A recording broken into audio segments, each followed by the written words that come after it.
नमस्कार दोस्तों, स्वागत है आपका मेरे यूट्यूब चैनल पे। दोस्तों, जैसा कि आपको पता है कि एमपी बोर्ड बीएड का और डीएड का दोनों की ही जो मेरिट लिस्ट है एंड मेरिट लिस्ट के अलावा जो कॉलेज अलॉटमेंट है वो भी दोस्तों जारी हो चुकी है। और इस वीडियो में मैं आपको इन्हीं जो मैटर है इनके बारे में डिस्कस करने वाला हूँ। और आप लोग भी इस चीज़ का बहुत वेट कर रहे होंगे कि हमें पता नहीं है हमारा नंबर क्यों नहीं आया, हमारी कौन सी रैंक में कितना पीछे रह गए या फिर कितना अगली बार में कोई चांस है कि नहीं है। तो दोस्तों, आप अपना अंदाज़ा इस चीज़ से आप लगा सकते हो। जो मैं आपको बता रहा हूँ ये ऑथेंटिक है दोस्तों। जो मैंने इस पर लिखा है बिल्कुल 100% ऑथेंटिक डाटा है, इसमें कोई भी डाउट नहीं है। आप ये मत सोचना कि ये कहाँ से आया डाटा। ये मैंने जो एनालिसिस किया है इसमें बहुत टाइम लग गया दोस्तों, इसमें 2 दिन का टाइम लग गया मिलाने में डाटा को। और एग्जैक्ट डाटा निकाल के आपके सामने इसलिए लाया हूँ ताकि आपको भी ये श्योर रहे कि हमने जो डाटा देखा वो सही है। और दोस्तों, इस आपको पता है कि इस यूट्यूब का कोई उद्देश्य ऐसा नहीं है कि किसी बच्चे को गलत जानकारी दे, ना ही कोई दोस्तों फेक सब्सक्राइबर वगैरह बढ़ाने के लिए मैं ये चीज़ें बोल रहा हूँ, और ना ही अपना कोई वॉच टाइम वगैरह बढ़ाने के लिए। ये सिर्फ आप लोगों की जानकारी के लिए, ताकि आप लोग ये जान के अपने आप को श्योर कर सकें कि हमें अगले राउंड के लिए वेट करना चाहिए नहीं करना चाहिए। और जिसमें दोस्तों जो मैं डाटा बता रहा हूँ उसमें आप 10 से 15% ही आगे आ सकते हैं, क्योंकि ज़्यादातर जो सीट्स हैं वो फर्स्ट राउंड में ही बढ़ जाएंगी और जो थोड़ी बहुत जो बचेंगी वो सेकंड राउंड में बढ़ जाएंगी। तो दोस्तों, ज़्यादा की उम्मीद मत करना कि किसी का 50 में रैंक पे हो और उसको 100 तक की उम्मीद कर रहा हो, तो ऐसा नहीं होगा। दोस्तों, चलिए वीडियो को शुरू करते हैं। और जो चैनल पर पहली बार आए तो दोस्तों निवेदन आपके सब्सक्राइब जरूर करके जाएँ। तो दोस्तों, डाटा को मैं आपके सामने रख रहा हूँ और ये ऑथेंटिक है दोस्तों। नंबर मैं इसमें नहीं बता रहा कि उसके नंबर कितने हैं। नंबर मैं आपको रैंक बता दूंगा, आप चाहो तो लिस्ट में जाकर आप चेक कर लेना कि हाँ वास्तव में इस रैंक पर सिलेक्शन हुआ है नहीं हुआ है। अगर आपको कोई जानकार हो तो आप उससे ही पूछ सकते हो कि भाई आपका इस रैंक पे हुआ है कि नहीं हुआ है। तो दोस्तों, आपके सामने ये ऑथेंटिक डाटा है और ये सभी कैटेगरी का बताऊँ। जो ये कैटेगरी लिखी हुई है इन सभी कैटेगरी का अलग अलग कैटेगरी का आपको मैं डाटा जो है आपके सामने शो कर रहा हूँ। तो चलिए दोस्तों, शुरू करते हैं। तो दोस्तों, आप लोग ध्यान से इस चीज़ को देखना। मैं आपको एक एक चीज़ क्लियर बता दूंगा। आपको मैं 5 कैटेगरी का मैं आपको बताऊंगा, जिसमें आपका सबसे पहले आपका अनरिजर्व रहेगा, अनरिजर्व के लिए बताऊंगा। उसके बाद सेकंड नंबर पे ओबीसी का बताऊंगा, तीसरे नंबर पे ईडब्ल्यूएस का बता दूंगा आपको मैं, चौथे नंबर पे आपको एसटी का बता दूंगा, और 5वें नंबर पे आपको मैं एससी का जो डाटा है वो। तो इस क्रम में आपका चलने वाले हैं अनरिजर्व, ओबीसी, ईडब्ल्यूएस और आपके सामने उसके बाद एसटी और एससी। तो दोस्तों, शुरू करते हैं अपना। देखिए दोस्तों, मैं आपको चलिए क्लियर कर देता हूँ।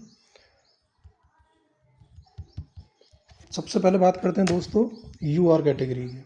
तो दोस्तों, यूआर कैटेगरी का जो लास्ट सिलेक्शन है वो 140वीं जो रैंक है उनका ही सिलेक्शन हुआ है। लास्ट जो सिलेक्शन है उनका 140वीं रैंक है उनकी। और ये चीज़ आप चाहो तो आप भले ही जो लिस्ट है उसमें देख लेना, और जो कोई उनको जानता हो तो आप भले ही उनसे पूछ लेना। ये अनरिजर्व में 140 है। तो आप दोस्तों लास्ट 10 का या 5 का या 10 का और अंदाज़ा लास्ट लगा सकते हो कि इससे आगे आपकी जो रैंक है वो 10 रैंक और बढ़ सकती है, इससे ज़्यादा नहीं बढ़ेगी दोस्तों, क्योंकि अनरिजर्व वालों को वैसे बहुत कम प्रायोरिटी देते हैं, फिर भी इतना ही है दोस्तों। और दोस्तों, बात करते हैं अपने सेकंड जो कैटेगरी है उसके बारे में बात करते हैं दोस्तों ओबीसी कैटेगरी के बारे में। तो जो ओबीसी का जो लास्ट सिलेक्शन है वो उनकी रैंक है 1050 जिनकी रैंक है उनका लास्ट सिलेक्शन हुआ है ओबीसी से। तो ये ओबीसी का हो गया दोस्तों। उसके बाद चलते हैं दोस्तों ईडब्ल्यूएस की तरफ अपने के। ईडब्ल्यूएस में जो सिलेक्शन हुआ है वो दोस्तों 1109। तो जो 1109 है उनका जो सिलेक्शन है वो ईडब्ल्यूएस पे लास्ट सिलेक्शन ईडब्ल्यूएस पे 1109 में हुआ है। और दोस्तों, ये ऑथेंटिक डाटा है, बिल्कुल ऑथेंटिक है, इसमें कोई भी इधर उधर का कोई हेर फेर नहीं है।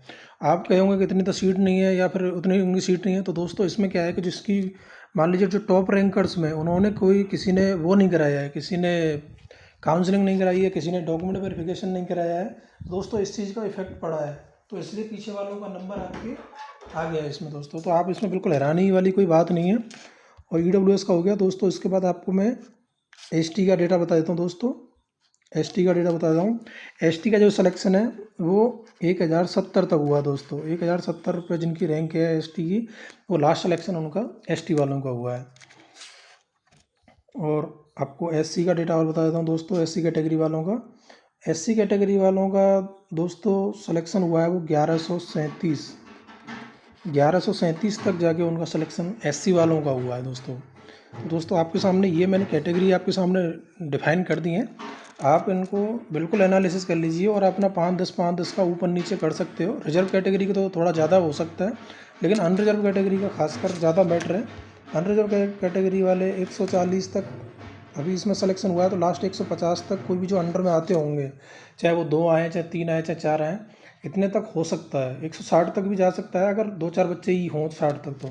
तो दोस्तों ये आपके सामने जो डेटा है वो ऑथेंटिक है बिल्कुल। और दोस्तों आपके सामने अभी डीएड का डेटा भी मैं आपके सामने थोड़ी देर में वापस से एक वीडियो बनाऊंगा, जिसमें आपका ये दोनों वीडियो को दोस्तों अलग करने का मतलब मेरा ये है कि बच्चे कन्फ्यूज ना हो कि किसका डेटा बता दिया। तो दोनों वीडियो अलग अलग हैं और आप आराम से इस चीज़ के बारे में जानकारी कर सकते हैं। तो दोस्तों मिलते हैं नेक्स्ट वीडियो में। Thank you.